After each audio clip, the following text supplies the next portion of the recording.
যে নারী পর্দা ছাড়া চলবে। হুজুর আপনারা কথা হইব না, আস্তে আস্তে কর, শুনেন আমার কথা শুনেন, আমি কই শুনুন আমার কথা শুনুন।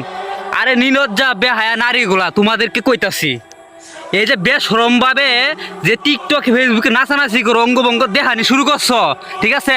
মরার চিন্তা একবারও আহে না? মরবা তো জানো না, মরার চিন্তা নাই। রাসূলের এক হাদিসে শুনছিলাম না, বেশিরভাগ নারীরাই যাইব জাহান্নামে। এই চিন্তাটা কি মাথায় একবারও ঢুকে না তোমাকে? ঢুকে না যে জাহান্নামী তোমরা বেশি কিল লেগে যাইবা, বুঝে নিও কিল লেগে যাইবা। সামান্য একটু আগুনের তাপ সহ্য করবো পারো না, একটা তেলা ফুকা শৈল বলে লাফাও বাবা গো মা গো গো শিক্ষার ভিড়, হ্যাঁ? আর এই কব্বরের মধ্যে হাজার হাজার হাব বিচ্ছু কামড়াইবো, সেটি সহ্য করবো পারবা না? দেখবার পারবা, দৌড়বা পারবা? কেউ বাঁচাইবো তোমাকে তখন? কি করবা তখন? তখন বাঁচার কোনো উপায় থাকতো না। এখনো সময় আছে, এ তো অঙ্গি ভঙ্গি সাইরা দাও, ঠিক আছে? রে বেহায়া বনি সাইরা দেও, সাইরা দেও। এই যে আরেকটা কথা চিন্তা করো, দেখো এই যে তুমি এখন যা দেহ মহৎ দেখাইতেছো, যে কি কয় এগুলা কইবারও হারি না। এগুলা যে তোমার আগামী ভবিষ্যতে তোমার ফুলা হানবো, সন্তান হইব, ওরা দেখবো না?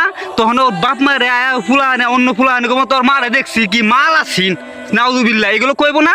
তখন কেমনে মুখটা দেখাবা সমাজে? ফুলা আনতে কেমনে মুখটা দেখাইবা? শরম করে না? সব কথা বাদ, আল্লাহর উপরে ভরসা করো, আল্লাহরে ভয় করো, আল্লাহরে ভয় করো। একটাবার চিন্তা করে দাও, ওখানে যদি মরে যাও সব শেষ। একবার চিন্তা করো, সব শেষ। কথাটা মনে রাখো।